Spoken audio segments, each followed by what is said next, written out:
আসসালামু আলাইকুম। 2026 সালে যারা পঞ্চম শ্রেণীতে উঠছ, আমি আজকে তোমাদের প্রাথমিক বিজ্ঞান বইয়ের অধ্যায় 2 নিয়ে চলে এসেছি।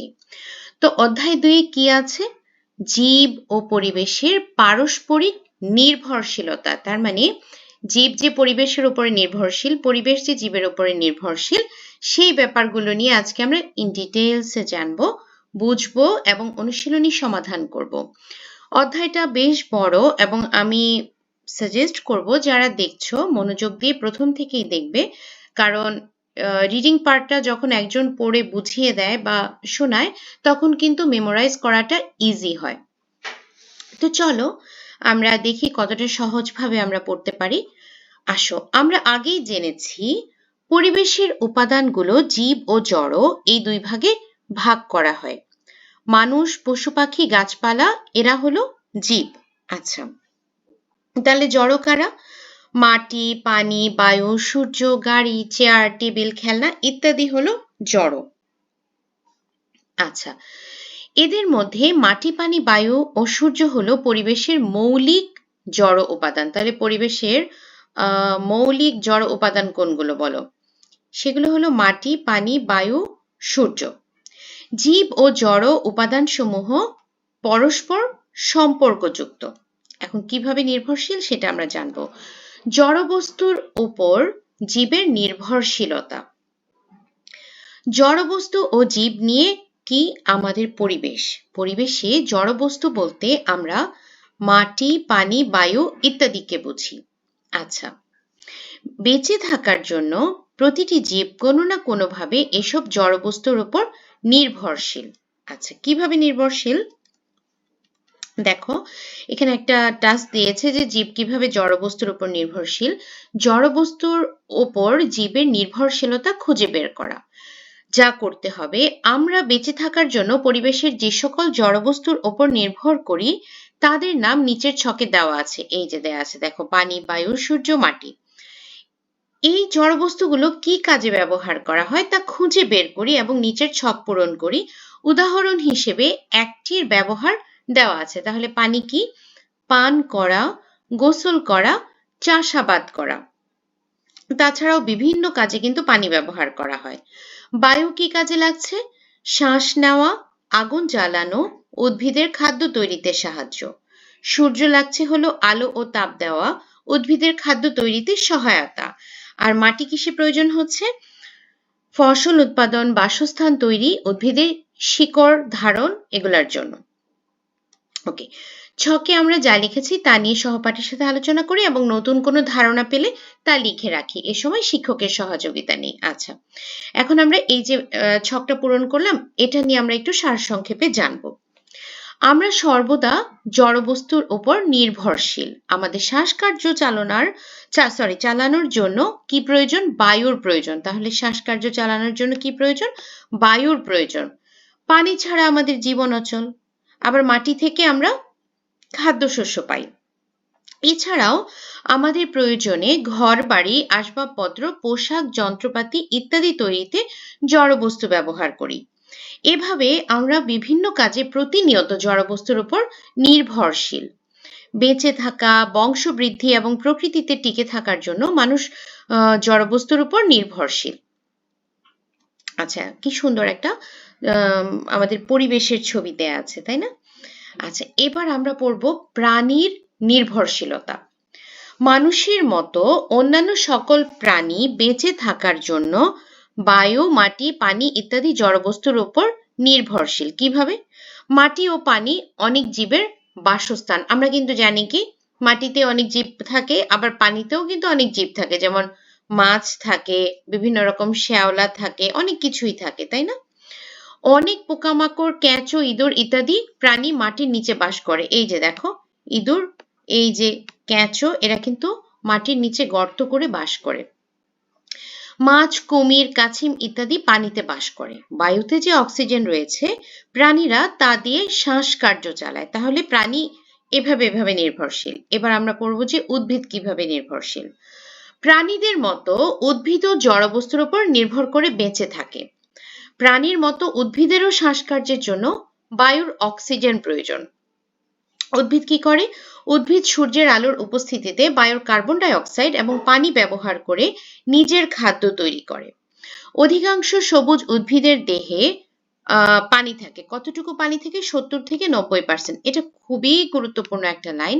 যদি তোমাদের আনসিন এমসিকিউ অথবা ফিল ইন দ্য ব্ল্যাঙ্কস এগুলো আসে তাহলে কিন্তু এটা আসতে পারে, অথবা শূন্যস্থান পূরণ।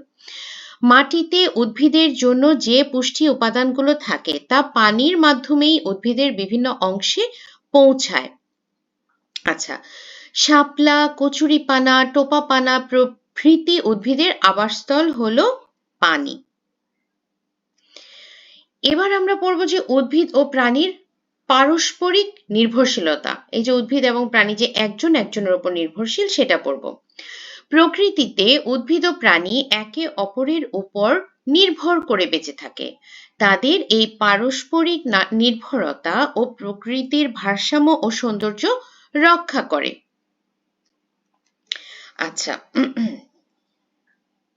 দেখো এখানে আবার একটা টাস্ক দিয়েছে যে উদ্ভিদের উপরে প্রাণীর নির্ভরতা নিয়ে কিছু লিখতে বলেছে এবং প্রাণীর উপর উদ্ভিদের নির্ভরতা নিয়ে কিছু লিখতে বলেছে। তাহলে আমরা কি লিখতে পারি? উদ্ভিদের উপরে প্রাণী কিভাবে নির্ভরশীল? প্রাণী উদ্ভিদ থেকে খাদ্য পায়, যেমন ঘাস, পাতা, লতা বা ফল এগুলা। উদ্ভিদ উৎপন্ন অক্সিজেন প্রাণী শ্বাসে ব্যবহার করে। আর অনেক প্রাণী উদ্ভিদকে বাসস্থান হিসেবে ব্যবহার করে, যেমন গাছের ডালে পাখি, মৌমাছি। ওকে, আর প্রাণীর উপর উদ্ভিদের নির্ভরশীলতা কি? মৌমাছি প্রজাপতি দ্বারা পরাগায়ন হয়। পাখি ও পানির মাধ্যমে বীজ বিস্তরণ ঘটে। প্রাণীর মৃতদেহ পচে উদ্ভিদের পুষ্টি হয়। আচ্ছা, এখন আমরা আবার সারসংক্ষেপ পড়ব বরাবরের মতো। উদ্ভিদ ও প্রাণী কেউই স্বয়ংসম্পূর্ণ না। স্বয়ংসম্পূর্ণ বলতে বোঝাচ্ছে কি? যে একদম আত্মনির্ভরশীল না, অবশ্যই তার অন্যের উপর নির্ভর করতে হয়। পরিবেশে বসবাস এবং বেঁচে থাকার প্রয়োজনীয় উপাদানের চাহিদা পূরণের জন্য তারা একে অপরের উপর নির্ভরশীল। উদ্ভিদ ও প্রাণীর পারস্পরিক নির্ভরশীলতা সম্পর্কে আরো কিছু জানি। পরিবেশে উদ্ভিদ ও প্রাণী একে অন্যের পরিপূরক। প্রাণী শ্বাসক্রিয়ায় যে কার্বন ডাই অক্সাইড ত্যাগ করে, উদ্ভিদ তা ব্যবহার করে সালোক সংশ্লেষণ প্রক্রিয়ায় খাদ্য তৈরি করে। মানে আমরা যে কার্বন ডাই অক্সাইডটা ছেড়ে দিচ্ছি, উদ্ভিদ সেটা নিয়ে সালোক সংশ্লেষণের মাধ্যমে খাদ্য তৈরি করছে। প্রাণী এই খাদ্য গ্রহণ করে বেঁচে থাকে। এই উদ্ভিদ যে খাবারটা তৈরি করলো সেটা আবার কে খাচ্ছে? প্রাণী খাচ্ছে, খেয়ে বেঁচে থাকছে। উদ্ভিদের সালোক সংশ্লেষণে যে অক্সিজেন উৎপন্ন হয় তা প্রাণী শ্বাস গ্রহণের সময় ব্যবহার করে। তাহলে এই যে উদ্ভিদ যে আবার অক্সিজেনটা উৎপন্ন করছে সেটা আবার প্রাণী ইনহেল করছে, মানে নিঃশ্বাস নেওয়ার সময় সে অক্সিজেনটা নিচ্ছে। উদ্ভিদ অনেক প্রাণীর আবাসস্থল, যেমন গাছের ডালে পাখি, বানর, মৌমাছি, পিঁপড়া ইত্যাদি বাস করে। উদ্ভিদের পরাগায়ন ও বীজের বিস্তরণ প্রাণীদের উপর নির্ভরশীল। মৌমাছি, পাখি, প্রজাপতি ইত্যাদি বিভিন্ন ধরনের প্রাণী ফুলে ফুলে ঘুরে মধু সংগ্রহ করে। এদের মাধ্যমে এক ফুলের পরাগরেণু অন্য ফুলে স্থানান্তরিত হয়ে পরাগায়ন ঘটায়। পরাগায়ন না হলে অধিকাংশ উদ্ভিদের বংশ বৃদ্ধি সম্ভব হবে না। আচ্ছা, এখন পাখিরা কি খায়? পাখিরা ফল খায়। ফল খাওয়ার সময় পাখির মাধ্যমে প্রকৃতিতে ফলের বীজ ছড়িয়ে পড়ে। এর ফলে বীজের বিস্তরণ ঘটে। কিছু কিছু উদ্ভিদের বীজের সরাসরি অঙ্কুরোদ্গম হয় না। এইসব উদ্ভিদের বীজ পাখি খাওয়ার পর তার মলের মাধ্যমে আবার মাটিতে ফিরে আসে। তারপর সেগুলো থেকে উদ্ভিদের নতুন চারাগাছ জন্ম নেয়, যেমন বট, পাকুড় প্রভৃতি উদ্ভিদ। বিভিন্ন উদ্ভিদ ও প্রাণীর মৃতদেহ পচে প্রকৃতিতে জড় উপাদানে পরিণত হয়। সবুজ উদ্ভিদ এদেরকে পুষ্টি উপাদান হিসেবে গ্রহণ করে। এভাবে উদ্ভিদ ও প্রাণীর পারস্পরিক নির্ভরশীলতার মাধ্যমে পরিবেশে গতিশীলতা ও ভারসাম্য বজায় থাকে। আচ্ছা, এরপরে কি আছে? উদ্ভিদ, প্রাণী ও মানুষের পারস্পরিক নির্ভরশীলতা। আমরা উদ্ভিদ ও প্রাণী কিভাবে একে অপরের উপর নির্ভরশীল তা জেনেছি। এখন উদ্ভিদ ও প্রাণীর উপরে মানুষের নির্ভরশীলতা সম্পর্কে জানব। ওকে, একটা ছক দিয়েছে। এই ছকটা, আচ্ছা আমি ছকের পয়েন্টগুলো লিখেছি, ওটা দেখিয়ে দিচ্ছি যে উদ্ভিদের উপরে মানুষের নির্ভরশীলতা কিসের জন্য। দেখো, উদ্ভিদ থেকে মানুষ খাদ্য পাচ্ছে, অক্সিজেন পাচ্ছে, কাঠ, ওষুধ, তারপরে হলো আসবাবপত্র, এগুলো পাচ্ছে। প্রাণীর উপরে কিভাবে নির্ভরশীল? প্রাণী থেকেও খাদ্য পাচ্ছে, পোশাক, জুতা, ব্যাগ পাচ্ছে, সার তৈরি হচ্ছে, প্রাণীর হাড়ের যে গুঁড়া আছে ওটা করে সার তৈরি করা হয়, কৃষি কাজে সহায়তা করছে, অর্থনৈতিক কাজে সহায়তা। আর মানুষের ওপর উদ্ভিদ ও প্রাণীর নির্ভরশীলতা, যেমন চাষাবাদ ও বনায়ন, সার ব্যবহারের মাধ্যমে পুষ্টি সরবরাহ, মানে মানুষ যে চাষাবাদ করছে সেখানে সার ব্যবহার করে উদ্ভিদকে কিন্তু পুষ্টি দিচ্ছে। প্রাণী যখন মানুষ পালছে তখন তাকে খাবার দিচ্ছে, প্রাণীর খাদ্য সরবরাহ, পশুপালন ও নিরাপত্তা, রোগ ও শত্রু থেকে সুরক্ষা। আচ্ছা, বেঁচে থাকার জন্য মানুষ প্রত্যক্ষ ও পরোক্ষভাবে উদ্ভিদ ও প্রাণীর উপর নির্ভর করে। আবার কোনো কোনো ক্ষেত্রে উদ্ভিদ ও প্রাণীও বংশবৃদ্ধি এবং টিকে থাকার জন্য মানুষের উপর নির্ভরশীল। আচ্ছা, কিভাবে উদ্ভিদের উপরে মানুষের নির্ভরশীলতা, এটা পড়ি। আমরা প্রতিদিন যে খাবারগুলো খাই তার অধিকাংশই কোথা থেকে আসছে? উদ্ভিদ থেকে আসছে। যেমন কি? ভাত, আটা, ময়দা, ডাল, ফলমূল, সবজি, বীজ ইত্যাদি, তাই না? উদ্ভিদ কি করে বলতো? উদ্ভিদ সালোক সংশ্লেষণ প্রক্রিয়ায় যে অক্সিজেন উৎপন্ন করে, মানুষ ও অন্যান্য প্রাণী সেই অক্সিজেন গ্রহণ করে বেঁচে থাকে। উদ্ভিদ থেকে অনেক ধরনের ওষুধ তৈরি হয়, আমরা তো জানি বিভিন্ন রকমের ঔষধি গাছ আছে, তাই না? যেমন তুলসী পাতা, তারপরে হলো যে আদামনি, বিভিন্ন রকমের কিন্তু ঔষধি গাছ আছে। সো সেখান থেকে কি হয়? ওষুধ তৈরি হয়। তারপরে গাছের লতা পাতা, শেকড় বাকড়, এগুলো দিয়েও কিন্তু ওষুধ তৈরি হয়। মানুষের ঘরবাড়ি, আসবাবপত্র তৈরি ও উদ্ভিদের কাঠ ব্যবহার করে, তৈরিতে উদ্ভিদের কাঠ ব্যবহার করা হয়। এখন পড়ব প্রাণীর ওপর মানুষের নির্ভরশীলতা। আমাদের প্রতিদিনের খাদ্য তালিকায় যে মাছ, মাংস, দুধ, ডিম থাকে সেগুলো আমরা প্রাণী থেকে পাই। আমাদের নিত্য প্রয়োজনীয় জিনিসপত্র যেমন পোশাক, ব্যাগ, জুতা, চিরুনি ইত্যাদি প্রাণীর চামড়া, পশম ও হাড় থেকে তৈরি হয়। প্রাণীর হাড়ের গুঁড়ো থেকে সার তৈরি করা হয়। এই সার মানুষ ফসল ফলাতে ব্যবহার করে। এছাড়াও আমাদের বাড়িতে গরু, ছাগল, হাঁস, মুরগি ইত্যাদি লালন পালন করি। এগুলো থেকে আমরা যেমন খাদ্য পাই, তেমনি অর্থনৈতিক ভাবেও কিন্তু লাভবান হচ্ছি। ওকে, এগুলো তো জানলাম। এখন জানবো যে মানুষের উপরে উদ্ভিদ ও প্রাণী কিভাবে নির্ভরশীল। মানুষ প্রাণী ও উদ্ভিদের উপর নানাভাবে নির্ভরশীল। আবার প্রাণী ও উদ্ভিদ অনেক ক্ষেত্রে মানুষের উপর নির্ভরশীল। আচ্ছা, যেমন মানুষ যখন পশু পালন করে তখন প্রাণীর খাদ্য সরবরাহ করে, বংশ বৃদ্ধি ও নিরাপত্তার জন্য আশ্রয়ের ব্যবস্থা করে, সুস্থতার জন্য উন্নত পরিবেশ ও চিকিৎসা নিশ্চিত করে। মানুষ চাষাবাদের মাধ্যমে উদ্ভিদের ফসল ও বংশবৃদ্ধির জন্য উপযুক্ত পরিবেশ তৈরি করে, সার ব্যবহার করে উদ্ভিদের পুষ্টি সরবরাহ করে, রোগ, আগাছা ও প্রতিকূল আবহাওয়া থেকে রক্ষা করে, বনায়নের মাধ্যমে সংখ্যা বৃদ্ধি ও উদ্ভিদ প্রজাতির টিকে থাকা নিশ্চিত করে। আচ্ছা, এবার আমরা একটা নতুন জিনিস জানবো যে খাদ্য শৃঙ্খল ও খাদ্যজাল। জীবনের জন্য সকল জীবের খাদ্য প্রয়োজন, মানে বেঁচে থাকতে হলে তুমি কি খাবার ছাড়া বাঁচতে পারবে? পারবে না। প্রাণী ও উদ্ভিদ খাদ্যের জন্য একে অন্যের উপর নির্ভরশীল। প্রকৃতিতে কোনো কোনো প্রাণী ঘাস, লতা পাতা, ফল ইত্যাদি খেয়ে বেঁচে থাকে। আবার কোনো প্রাণী অন্য প্রাণীকে খাদ্য হিসেবে গ্রহণ করে, যারা মাংসাশী প্রাণী। হ্যাঁ, আর ঘাস, লতা পাতা খেয়ে যারা বেঁচে থাকছে তারা তৃণভোজী। যে সকল প্রাণী অন্য প্রাণী বা উদ্ভিদকে খায় তারা হলো কি? খাদক। এটা মনে করো, যে সকল প্রাণী অন্য প্রাণী বা উদ্ভিদকে খাচ্ছে তাদেরকে কি বলা হচ্ছে? খাদক। আর যে সকল জিনিস খাওয়া হয়, অর্থাৎ যা খেয়ে প্রাণী জীবন ধারণ করে, তাকে বলে খাদ্য। যেমন ধরো, মানুষ ছাগল খাচ্ছে, তাহলে ছাগলটা এই ক্ষেত্রে হলো কি? খাদ্য। আর এই যে আমি খাচ্ছি, সেজন্য আমি হলো খাদক। আচ্ছা, ওকে। আচ্ছা, সারসংক্ষেপে চলে যাই। খাদ্য এবং খাদকের মধ্যে পর্যায়ক্রমিক সম্পর্কের উপর ভিত্তি করে খাদ্য শৃঙ্খল তৈরি হয়। মানে কি? খাদ্য এবং খাদকের মধ্যে পর্যায়ক্রমিক সম্পর্ক কেমন? যেমন প্রথমটা ধরো ঘাস, ঘাস খাচ্ছে কে? ধরো ছাগল ঘাস খাচ্ছে, এই ছাগলকে কে খাচ্ছে? আমরা খাচ্ছি। তাহলে এই যে একটা পর্যায়ক্রমিক সম্পর্ক তৈরি হচ্ছে, এটাকে বলা হচ্ছে খাদ্য শৃঙ্খল।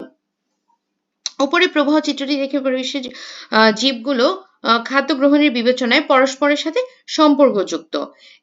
একটি খাদক অন্য প্রাণীর কাছে খাদ্য হিসেবে বিবেচিত।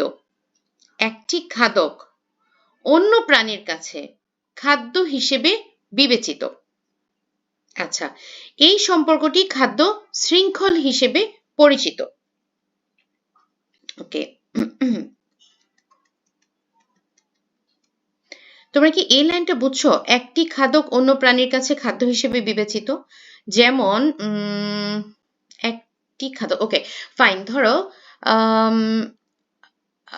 হরিণের কথা বলি। হরিণ কি খায়? ঘাস খায়। আবার বাঘ কিন্তু হরিণকে খায়। তো হরিণ যে ঘাস খাচ্ছে তখন কিন্তু হরিণ থাকছে হলো খাদক এবং ঘাস হচ্ছে খাদ্য। কিন্তু যখন আবার বাঘ হরিণকে খাচ্ছে তখনই কিন্তু হরিণটা আবার খাদক থেকে খাদ্য হয়ে গেল এবং বাঘ হয়ে গেল হলো খাদক। সেজন্য বলেছে একটি খাদক অন্য প্রাণীর কাছে খাদ্য হিসেবে বিবেচিত হয়। আচ্ছা, খাদ্য শৃঙ্খল ও খাদ্যজালের সম্পর্কে আরো কিছু জানি। খাদ্য শৃঙ্খল, বেঁচে থাকার জন্য জীবের কি প্রয়োজন হয়? শক্তি প্রয়োজন হয়। মানুষ ও অন্যান্য প্রাণী খাদ্য থেকে এই শক্তি পায়। খাদ্য শৃঙ্খলের মাধ্যমে এই শক্তি অন্য প্রাণীতে স্থানান্তরিত হয়। খাদ্য ও খাদকের সম্পর্কের ওপর ভিত্তি করে এদেরকে উৎপাদক ও খাদক হিসেবে চিহ্নিত করা হয়। উৎপাদক জিনিসটা কি তাহলে? সবুজ উদ্ভিদ সূর্যের আলো ব্যবহার করে সালোক সংশ্লেষণ প্রক্রিয়ায় নিজের খাদ্য নিজেই উৎপাদন করতে পারে। সবুজ উদ্ভিদকে কি বলা হয়?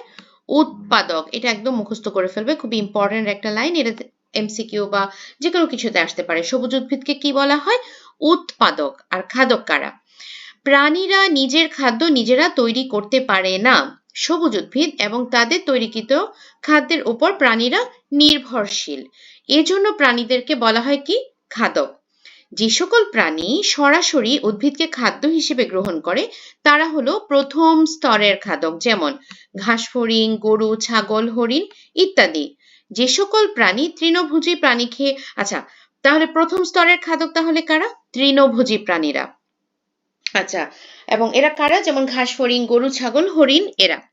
আর যে সকল প্রাণী তৃণভোজী প্রাণীদের খেয়ে বেঁচে থাকে তারা হলো দ্বিতীয় স্তরের খাদক, যেমন ব্যাঙ, শিয়াল ইত্যাদি প্রাণী। আবার দ্বিতীয় স্তরের খাদককে যারা খাদ্য হিসেবে গ্রহণ করে তারা হলো তৃতীয় স্তরের খাদক। ওই যে আমরা পড়েছিলাম না যে পর্যায়ক্রমে, এটাই হলো পর্যায়ক্রমে, যেমন সাপ, ঈগল, বাঘ ইত্যাদি। অধিকাংশ তৃতীয় স্তরের খাদক মাংসভোজী। খাদ্য শৃঙ্খলের প্রতিটি স্তরকে খাদ্য স্তর অথবা ট্রফিক লেভেল বলে। খাদ্যজাল জিনিসটা কি? কোনো বাস্তু সংস্থানে বিদ্যমান একাধিক খাদ্য শৃঙ্খল খাদ্য খাদক সম্পর্কের ভিত্তিতে একে অপরের সাথে যুক্ত থাকে। খাদ্য শৃঙ্খল সমূহ পরস্পর যুক্ত হয়ে জালের মতো জটিল যে অবস্থা তৈরি করে তাকে খাদ্য জাল বলে। এই যে দেখো, একদম একটা জালের মতো অবস্থা তৈরি করো না, দেখো অ্যারোগুলোর দিকে তাকিয়ে। তো এটাকে কি বলছে? খাদ্য জাল। অনেকগুলো খাদ্য শৃঙ্খল একসাথে হয়ে তৈরি করলো। খাদ্য শৃঙ্খল ও খাদ্য জালের মধ্যে একই পরিবেশ সে বসবাসকারী বিভিন্ন জীবের মধ্যে শক্তি ও খাদ্যের ভারসাম্য বজায় থাকে। আচ্ছা, তো তোমরা কি এমনি এই ছবিটা বুঝতে পেরেছো? এই যে দেখো, যদি এই ঈগলের কথাই বলি, ঈগল কাদেরকে খাচ্ছে? ঈগল এই যে কাঠবিড়ালিকে খাচ্ছে, ইঁদুরকে খাচ্ছে, সাপকে খাচ্ছে, এই পাখিটাকে খাচ্ছে। মানে সে কিন্তু শুধু একটার উপরে নির্ভরশীল না। একবার দেখো জালের মতো তৈরি হলো। আবার এই কাঠবিড়ালি কাকে খাচ্ছে? গাছ থেকে ফল নিয়ে খাচ্ছে, এখান থেকে ঘাস নিয়ে খাচ্ছে। আবার এই যে যদি মানে এইভাবেই তোমার একটু ভালো করে খেয়াল করো যে একটা কিন্তু জাল তৈরি হয়ে গেছে এখানে। শক্তি প্রবাহ, শক্তির প্রধান উৎস কি? এটা কিন্তু আমরা জানি, সূর্য হলো শক্তির প্রধান উৎস। এ থেকে সৌরশক্তি বিভিন্ন জীবে সঞ্চারিত হয়। সৌরশক্তি মানে সূর্যের শক্তি। আচ্ছা, এই শক্তি কিভাবে এক জীব থেকে অন্য জীবে সঞ্চারিত হয় সেটা নিয়ে আমরা কাজ করব। আচ্ছা, আহ আচ্ছা, এটা হলো যে অ্যারো করে লেখা যেতে পারে। আমি লিখেছি, দেখিয়ে দেই। যেমন সূর্য থেকে শক্তি প্রথমে কোথায় আসছে? সবুজ উদ্ভিদ বা উৎপাদকে। তারপরে প্রথম স্তরের খাদক, এরপরে দ্বিতীয় স্তরের খাদক, এরপরে তৃতীয় স্তরের খাদক। আচ্ছা, তাহলে উদ্ভিদ প্রত্যক্ষভাবে ও প্রাণী পরোক্ষভাবে সূর্য থেকে শক্তি নিয়ে থাকে। আচ্ছা, উদ্ভিদ প্রত্যক্ষভাবে নিচ্ছে মানে কি? যেমন দেখো, উদ্ভিদের খাবার তৈরি করার জন্য একদম সানলাইট নেসেসারি। যদি সূর্যের আলো না থাকে উদ্ভিদ প্রপারলি খাবার তৈরি করতে পারে না। কিন্তু প্রাণীর কি একদম এরকমই যে সূর্যের আলোই লাগবে খাবার তৈরি করার জন্য? লাগবে না। কিন্তু প্রাণী কিন্তু পরোক্ষভাবে সূর্য থেকে শক্তি নেয়। এটাই আমরা জানবো কিভাবে নিচ্ছে। আচ্ছা, এই যে ছবিটা দেখো, উৎপাদক আমরা কি পড়েছি? যে সবুজ সবুজ যে ঘাসগুলো বা তৃণলতাগুলো সেগুলো হলো উৎপাদক, হ্যাঁ, উদ্ভিদ। তাহলে উৎপাদককে কে খাচ্ছে? প্রথম স্তরের খাদক, যারা তৃণভোজী, যেমন এই যে প্রজাপতি, অনেকগুলো কীটপতঙ্গ আছে দেখো, এরা। প্রথম স্তরের খাদককে কারা খাচ্ছে? দ্বিতীয় স্তরের খাদক, ছবি দেখো, ব্যাঙ। আচ্ছা, প্রথম যেটা ছিল উৎপাদক, উৎপাদক কোথা থেকে মানে কিভাবে খাবার তৈরি করলো? সৌরশক্তি, মানে সূর্যের শক্তি আছে সেটা নিয়ে খাবার তৈরি করলো। তাকে প্রথম শ্রেণীর যে খাদক আছে সে খেলো, তাকে আবার প্রথম শ্রেণীকে দ্বিতীয় শ্রেণী খেলো, দ্বিতীয় শ্রেণীকে তৃতীয় শ্রেণী খাচ্ছে, এবং এরপরে সর্বোচ্চ স্তরের যে খাদক সে খাচ্ছে। তাহলে ঈগল কি? ঈগল হলো সর্বোচ্চ স্তরের খাদক। পৃথিবীর সকল শক্তির উৎস হলো সূর্য। একে সৌরশক্তি বলে। এই সৌরশক্তি সবুজ উদ্ভিদ বা উৎপাদকের দেহে সালোক সংশ্লেষণের মাধ্যমে রাসায়নিক শক্তি হিসেবে আবদ্ধ বা জমা হয়। উৎপাদক বা সবুজ উদ্ভিদে এই শক্তি খাদ্য হিসেবে থাকে। প্রথম স্তরের খাদক সবুজ উদ্ভিদকে খাদ্য হিসেবে গ্রহণ করে। ফলে উদ্ভিদের শক্তি প্রথম স্তরের খাদ্যকে প্রবাহিত হয়। এভাবে শক্তি পর্যায়ক্রমে প্রথম স্তরের খাদক হতে দ্বিতীয়, তৃতীয় বা সর্বোচ্চ স্তরের খাদকে পৌঁছে। এভাবেই শক্তির প্রবাহ চলতে থাকে। একে বাস্তুসংস্থানে শক্তির প্রবাহ বলা হয়। খাদ্য স্তরের বিভিন্ন জীব এই শক্তি কাজে লাগিয়ে চলাফেরা সহ অন্যান্য কাজ করে। শক্তির এই প্রবাহ একমুখী, মানে এই শক্তির প্রবাহটা দেখো, প্রথম স্তর থেকে দ্বিতীয়, তৃতীয়, চতুর্থ, সর্বোচ্চ, সর্বোচ্চ স্তর থেকে তৃতীয়তে আসবে, তৃতীয় থেকে দ্বিতীয়তে আসবে, এরকম কিন্তু হয় না। এজন্য এটাকে বলা হয়েছে এজটা একমুখী। পরিবেশের সকল উপাদানের ভারসাম্য রক্ষার প্রয়োজনীয়তা। পরিবেশের উপাদান কি কি? মাটি, পানি, বায়ু, আলো, তাপ, উদ্ভিদ ও প্রাণী। এই উপাদানগুলো জীবের আহার ও আশ্রয় জুগিয়ে থাকে। এই উপাদানগুলোর মধ্যে এক বা একাধিক উপাদান বিলুপ্ত হলে বা হ্রাস বৃদ্ধি হলে পরিবেশের ভারসাম্য নষ্ট হয়। প্রাকৃতিক পরিবেশের ভারসাম্য রক্ষার জন্য জড় পদার্থ এবং জীবের পারস্পরিক ভারসাম্য রক্ষা করা প্রয়োজন।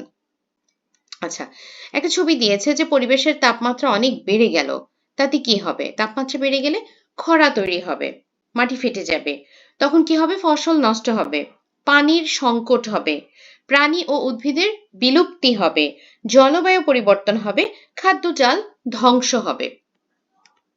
আচ্ছা, আলো, বায়ু, মাটি, পানি, উদ্ভিদ, প্রাণী প্রভৃতি আমাদের জীবন ধারণের জন্য অত্যাবশ্যক। এই উপাদানগুলো আমরা পরিবেশ থেকে পেয়ে থাকি।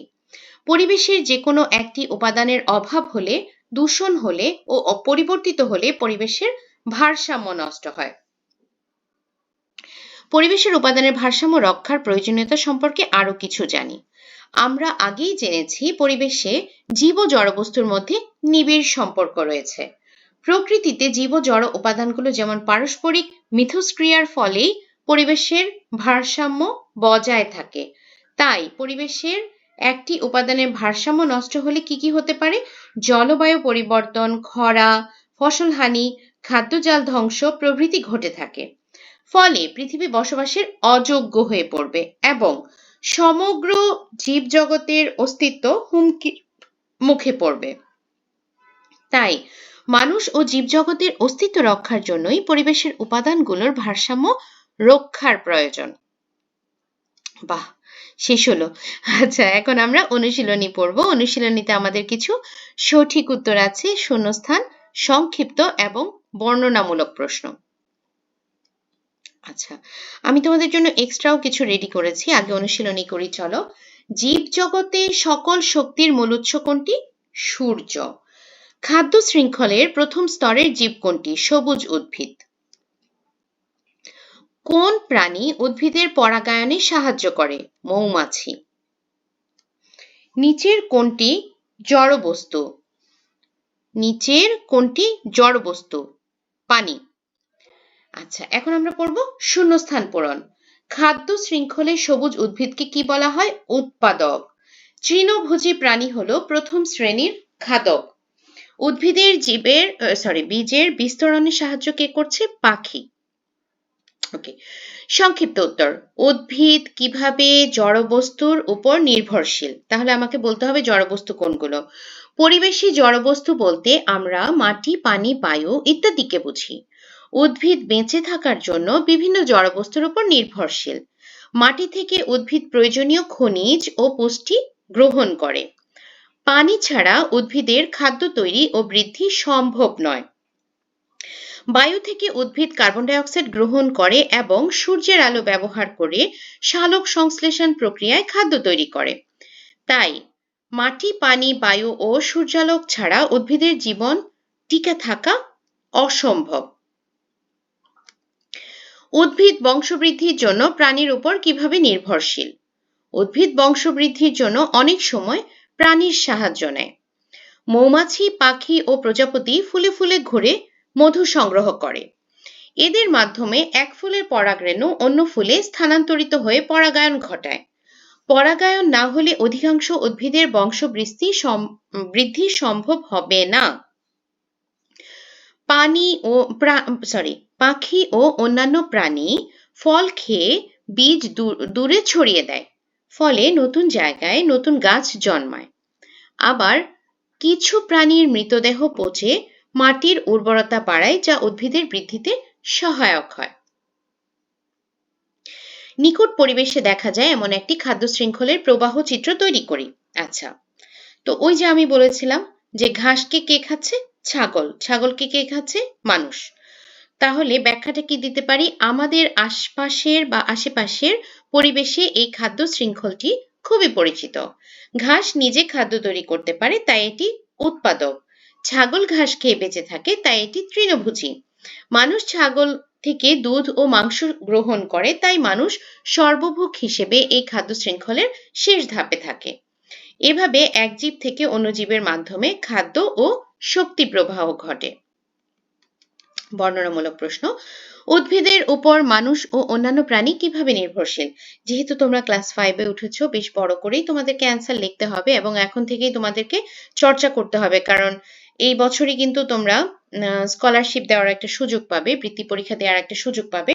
তো আমার কাছে মনে হয় ছোট করে না লিখে একটু বড় করে লেখাটাই শ্রেয়। আচ্ছা, উদ্ভিদের উপরে মানুষ ও প্রাণী কিভাবে নির্ভরশীল? উদ্ভিদ মানুষ ও প্রাণীর প্রধান খাদ্যের উৎস। নিচে উদ্ভিদের উপর মানুষ ও অন্যান্য প্রাণীর নির্ভরশীলতা উল্লেখ করা হলো। উদ্ভিদের উপর মানুষের নির্ভরশীলতা, এখানে একটু ডট দিয়ে দিবে তোমরা, অথবা একটু আন্ডারলাইন করে দিবে।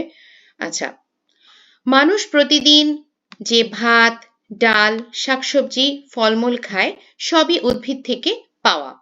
উদ্ভিদ অক্সিজেন তৈরি করে, যা মানুষ শ্বাস নেওয়ার জন্য প্রয়োজন। ঘরবাড়ি বানানোর জন্য কাঠ, বাঁশ ইত্যাদি উদ্ভিদ থেকে পাওয়া যায়। মানুষের পোশাক তৈরিতে তুলা, পাট ইত্যাদি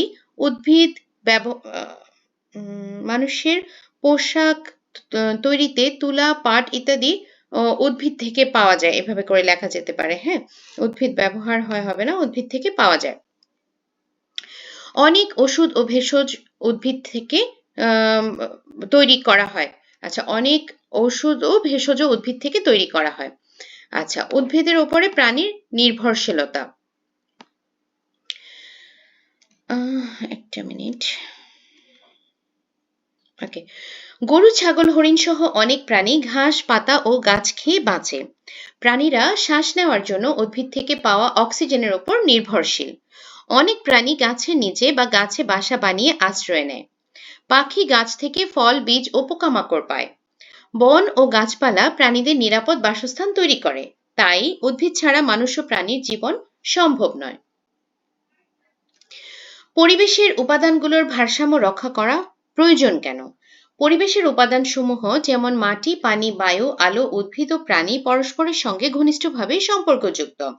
পরিবেশের উপাদানগুলোর ভারসাম্য রক্ষা করার প্রয়োজনীয়তা নিচে উল্লেখ করা হলো। এসব উপাদানের যে কোনো একটির পরিমাণ কমে গেলে বা অতিরিক্ত বেড়ে গেলে পরিবেশের স্বাভাবিক ভারসাম্য নষ্ট হয়। পরিবেশের ভারসাম্য বজায় থাকলেই মানুষ, প্রাণী ও উদ্ভিদ সুস্থভাবে বেঁচে থাকতে পারে। পরিবেশের ভারসাম্য নষ্ট হলে তাপমাত্রা বৃদ্ধি পায়। অতিরিক্ত তাপমাত্রার কারণে মেরু অঞ্চলের বরফ গলে যায় এবং সমুদ্রপৃষ্ঠের উচ্চতা বৃদ্ধি পায়। সমুদ্রপৃষ্ঠের উচ্চতা বাড়লে উপকূলীয় অঞ্চল প্লাবিত হয়। পরিবেশের ভারসাম্য নষ্ট হলে জলবায়ু পরিবর্তন ঘটে। বৃষ্টিপাতের অনিয়মের ফলে কোথাও খরা আবার কোথাও বন্যা দেখা যায়।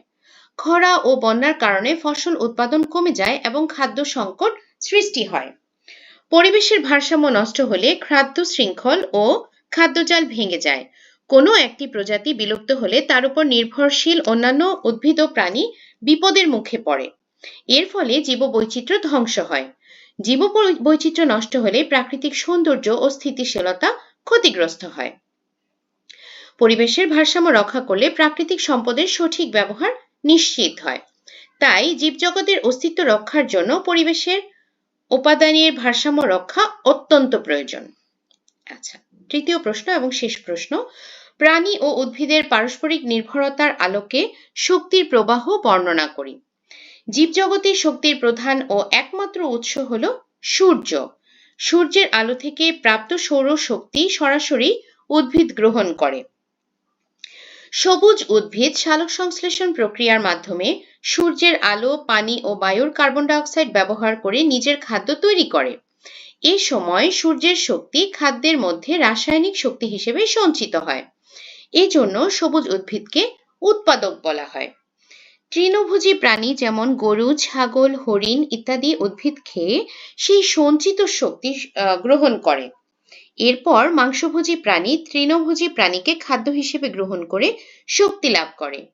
এভাবে শক্তি ধাপে ধাপে এক স্তরের জীব থেকে অন্য স্তরের জীবে স্থানান্তরিত হয়। এই ধাপগুলোকে খাদ্যান্তর বা ট্রফিক লেভেল বলা হয়। প্রাণী ও উদ্ভিদ একে অপরের উপর নির্ভরশীল বলেই এই শক্তি প্রবাহ সম্ভব হয়। উদ্ভিদ প্রাণীর জন্য খাদ্য ও অক্সিজেন সরবরাহ করে, আর প্রাণী উদ্ভিদের পরাগায়ন, বীজ বিস্তরণ এবং কার্বন ডাই অক্সাইড সরবরাহে সাহায্য করে। ফলে শক্তির এই প্রবাহ খাদ্য শৃঙ্খল ও খাদ্য জালের মাধ্যমে পরিবেশে ভারসাম্য বজায় রাখে। সর্বশেষে বলা যায়, জীবজগতে শক্তির প্রবাহ একটি একমুখী প্রক্রিয়া, যা সূর্য থেকে শুরু হয়ে উদ্ভিদ ও প্রাণীর মাধ্যমে ধারাবাহিকভাবে প্রবাহিত হয় এবং জীবনের অস্তিত্ব টিকিয়ে রাখে। তোমাদের কাছে যদি খুব বেশি বড় মনে হয়, তোমরা চাইলে একটু ছোট করতে পারো নিজেরা কাটছাট করে। আমাদের অনুশীলনী সমাধান হয়ে গেছে। আমরা এখন কিছু এক্সট্রা দেখে নিব। যেমন খাদ্য শৃঙ্খল বলতে কি বোঝায়? এটার উত্তর হবে জীবের খাদ্য গ্রহণের ধারাবাহিকতা। নিচের কোনটি উৎপাদক? আমরা এটা জানি, ঘাস। ঘাস, হরিণ, বাঘ। এখানে হরিণ কি? হরিণ হলো এখানে তৃণভোজী। মানুষ কোন শ্রেণীর প্রাণী? মানুষ হলো সর্বভুক প্রাণী। খাদ্য শৃঙ্খলের শুরু হয় উদ্ভিদ দিয়ে। নিচের কোনটি খাদ্য শৃঙ্খলের সঠিক উদাহরণ? এটা হবে ঘাস, ছাগল, মানুষ। পচনকারী কারা? ব্যাকটেরিয়া ও ছত্রাক। খাদ্য শৃঙ্খলের শক্তি প্রবাহ ঘটে একদিক থেকে অন্যদিকে, মানে এটা একমুখী। নিচের কোনটি মাংসাশী প্রাণী? এটা হলো বাঘ। খাদ্য শৃঙ্খল নষ্ট হলে পরিবেশের ভারসাম্য নষ্ট হয়। গেল। এবার একটু শূন্যস্থান পূরণ দেখি। খাদ্য শৃঙ্খল কাকে দিয়ে শুরু হয়? উদ্ভিদ দিয়ে। যে জীব নিজে খাদ্য তৈরি করতে পারে তাকে উৎপাদক বলে। ছাগল ঘাস খায়, তাই ছাগল একটি তৃণভোজী প্রাণী। বাঘ হরিণ খায়, তাই বাঘ একটি মাংসাশী প্রাণী। মানুষ উদ্ভিদ ও প্রাণী উভয়ই খায়, তাই মানুষ সর্বভুক প্রাণী। খাদ্য শৃঙ্খলের শেষ ধাপে সাধারণত থাকে এটা আসলে খুব বেশি জরুরি না, এটা দরকার নেই, মানুষ বা শিশুপতির দরকার নেই। খাদ্য শৃঙ্খলে শক্তির প্রবাহ হয় একদিকে, তার মানে একমুখী। মৃত জীবকে পচিয়ে দেয় পচনকারী। ব্যাকটেরিয়া ও ছত্রাক হলো পচনকারী। খাদ্য শৃঙ্খল পরিবেশের ভারসাম্য বজায় রাখতে সাহায্য করে। আচ্ছা, খাদ্য শৃঙ্খল পরিবেশের ভারসাম্য রক্ষা করে, সত্য। মানুষ একটি তৃণভোজী প্রাণী, মিথ্যা। উদ্ভিদ নিজে খাদ্য তৈরি করতে পারে, সত্য। বাঘ একটি সর্বভোগ প্রাণী, মিথ্যা। খাদ্য শৃঙ্খলের শক্তি এক জীব থেকে অন্য জীবে যায়, সত্য। পচনকারী মৃত জীব খায় না, মিথ্যা। খাদ্য শৃঙ্খল নষ্ট হলে পরিবেশে সমস্যা সৃষ্টি হয়, সত্য। ছাগল একটি মাংসাশী প্রাণী, মিথ্যা। খাদ্য শৃঙ্খলের প্রথম ঘাস খাদ্য শৃঙ্খলের প্রথম ধাপ, সত্য। সব প্রাণী খাদ্য শৃঙ্খলের অংশ, সত্য। আচ্ছা ছোট বন্ধুরা, আমাদের এই অধ্যায়টা হয়ে গেল। আশা করি যারা মন দিয়ে পুরো ভিডিও দেখেছো তাদের জন্য সহজ হয়ে যাবে। আসলে তোমরা এখন পঞ্চম শ্রেণীতে উঠে গেছো, তোমাদের পড়ালেখাও এখন আসলে আগের চেয়ে অনেক বেড়ে যাবে। সেজন্য আসলে একটু মনোযোগ দিয়ে পড়তে হবে, বুঝে বুঝে পড়তে হবে, কারণ বুঝে পড়ার কোনো বিকল্প নেই। তোমরা যদি কোনো কিছু বুঝে পড়ো দেখবে খুব সহজে কিন্তু মেমোরাইজ হয়ে যাবে এবং অনেক দিন মনে থাকবে। আর যে জিনিস আমরা না বুঝে শুধুমাত্র মুখস্থ করব, সেটা আসলে লং রানে এটা সাস্টেইন করে না, আমাদের মনে থাকে না। কারণ আমাদের তো কিছুদিন পরপরই আমরা কিন্তু ভুলে যাই। শুধু মুখস্থ বিদ্যা দিয়ে কিন্তু বেশি দূর আগানো যায় না। তো ছোট বন্ধুরা, সবাই সুস্থ থাকো, ভালো থাকো। যারা এখন পর্যন্ত সাবস্ক্রাইব করনি, একটু করে সাবস্ক্রাইব করে দিবে, তাতে করে তোমরা নোটিফিকেশন পাবে এরকম ভিডিওর। আর যারা ভিডিওটি দেখছো, তোমাদের কেমন লেগেছে আমাকে কমেন্ট বক্সে অবশ্যই জানিয়ে দিবে। আজকের মতো এখানেই শেষ করছি। সবাই সুস্থ থাকো, ভালো থাকো। আল্লাহ হাফেজ।